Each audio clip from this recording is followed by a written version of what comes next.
என் அன்புக்கும் மதிப்புக்கும் வணக்கத்துக்குரிய கோல்டன் சான்ஸ் பக்தி சேனல் நிர்வாகத்திற்கும் கண்ணின் மணியாக திகழ்கின்ற நேயர் பெருமக்கள் அனைவருக்கும் கரம் சிரம் தாழ்ந்து பணிந்து பணிவான வணக்கத்தையும் வாழ்த்துக்களையும் உரித்தாக்கிக் கொள்கின்றேன்.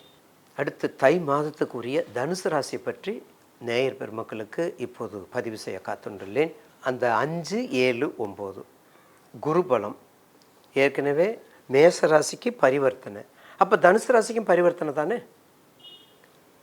இந்த பரிவர்த்தனை பாருங்களேன், பரிவர்த்தனை அப்படின்னாலே அதாவது ஒரு கட்டம் ராசி கட்டத்தில் நவாம்ச கட்டம், ராசி கட்டம் நவாம்ச கட்டம்.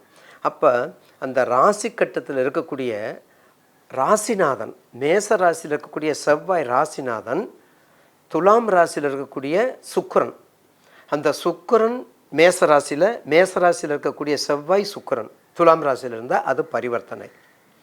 இப்போ நமக்கு என்ன பரிவர்த்தனை நேயர் பெருமக்களுக்கு? மேச ராசியில் குரு இருக்கிறாரு. யாருக்கு உரிய குரு? தனுசுக்கு உரிய குரு. அப்போ தனுசுக்கு உரிய குரு மேச ராசியில் இருக்கார், மேசத்தில் உள்ள செவ்வாய் தனுசு வீட்டில் இருக்கார். இது பரிவர்த்தனை. இந்த ஒரே கட்டத்தில் இப்போ பரிவர்த்தனை உங்களுக்கு தெரிஞ்சுக்கிடுச்சு. ஒரு சின்ன விளக்கம். இப்போ அதே குரு நவாம்ச கட்டத்துக்கு வர்றாரு. அப்போ ஒரு மனிதனுக்கு ஒரு ஜனன சாதகத்தில் ராசி கட்டம் 12 இருக்குது, நவாம்ச கட்டம் 12 இருக்குது. அப்போ குரு மேசத்தில் இருக்கிறார். அதாவது காலபுருஷனுக்கு முதல்ல குரு இருக்கிறார், செவ்வாய் வீட்டில் குரு இருக்கார். அதே நவாம்ச கட்டத்திலேயும் காலபுருஷனுக்கு முதல்ல இருக்கக்கூடிய செவ்வாய் வீட்டில் குரு இருந்தால் அதுக்கு பெயர் வர்க்கோத்துமம். அதுக்கு பெயர் வர்க்கோத்துமம். ராசி கட்டத்தில் காலபுருஷனுக்கு முதல் வீட்டில் சரராசியில், நெருப்பு ராசியில், சரராசியில் குரு இருக்கிறார். அதே போல் நவாம்ச கட்டத்தில் காலபுருஷனுக்கு முதல் கட்டத்தில் செவ்வாய் வீட்டில் குரு இருந்தால், சரராசியில் இருந்தால், நெருப்பு ராசியில் இருந்தால் என்னது? அங்கேயும் குரு இங்கேயும் குரு தான் வர்க்கோத்துமம். இந்த வர்க்கோத்துமம் கிட்டத்தட்ட ஒரு 100 ஜாதகத்துக்கு ஒரு ஜாதகம் தான் இருக்கும். உங்கள் ஜாதகத்தை நீங்கள் செக் பண்ணி பாருங்கள். ஆக மொத்தம் காலபுருஷனுக்கு 9ஆம் இடம் தனுசு. தனுசுன்னா யாருக்கு உரியது? 9ஆம் இடத்துக்கு உரியது. தகப்பனாருக்கு உரிய இடம், தந்தைக்கு உரிய பூர்வீக சொத்து கண்டிப்பாக வந்துடுங்க. பூர்வீக சொத்து மட்டும் அல்ல, வழக்கில் உள்ளது, நிலுவையில் உள்ளது. கேஷெல்லாம் போட்டிருக்கோம் பார்த்தீங்களா? வழக்கு அறுத்த ஈஸ்வரர் எங்கே இருக்கார் தெரியுங்களா? காஞ்சிபுரத்தில் வழக்கு அறுத்த ஈஸ்வரர் இருக்கார். உலகத்திலேயே இறைவனுக்கு வாய்தா போடக்கூடிய திருத்தலம் காஞ்சிபுரத்தில் இருக்கக்கூடிய வழக்கறுத்த ஈஸ்வரர். எல்லா வழக்கையும் அறுத்து நமக்கு சுமூகமான முடிவை கொடுப்பார். அவருடைய விதியின்படி, அவர்களுக்கு வேண்டுதலின்படி அங்கே கொடுப்பார். அதான் வழக்கறுத்த ஈஸ்வரர். 16 வருஷம், 1 வருஷம் 2 வருஷம் இல்லை, வணக்கத்துக்குரிய ஒரு நடிகர் இருக்கார். யார்? டி ராஜேந்திரன் ஒருத்தர் இருக்கார் பார்த்தீங்களா? 16 வருஷம் அவருக்கு அந்த வழக்கு போய்கிட்டே இருந்துச்சு அந்த சினி ஃபீல்டு மீடியாவில். எப்போ கொடுத்தது? 2022 தான் ஜெயிச்சு கொடுத்தாங்க. எத்தனை கோடி? 5 கோடி.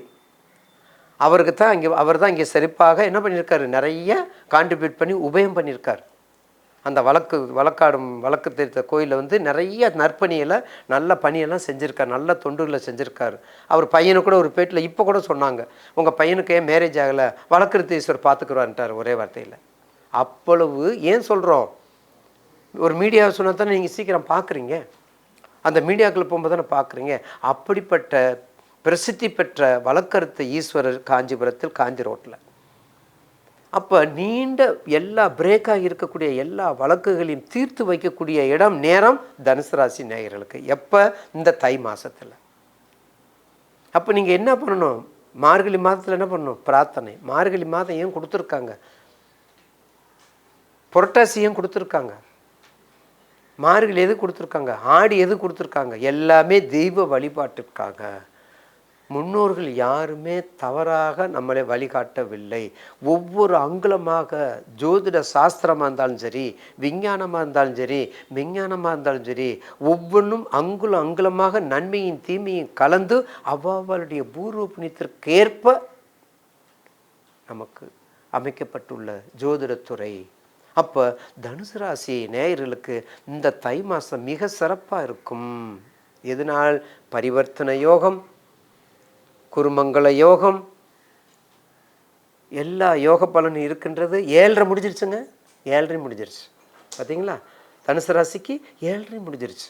அப்போ நீங்கள் அழகாக ஒயிட் கலர் தூக்கி விட்டு அழகாக நீங்கள் பார்க்கலாம். அப்போ என்ன வழிபாடு அங்கே இருக்கிறது? யார்? மூலம், மூலம், பூராடம், உத்திராடம், மூல நட்சத்திரம் ஆஞ்சநேயர் வழிபாடு, மூல நட்சத்திரம் கேதுக்குரிய பிள்ளையார் வழிபாடு, பூராடம் சுக்கிர வழிபாடு, அம்பிகை நட்சத்திரம் தாயார் சன்னதி, பூராட நட்சத்திரத்துக்குரிய இடம் அழகாக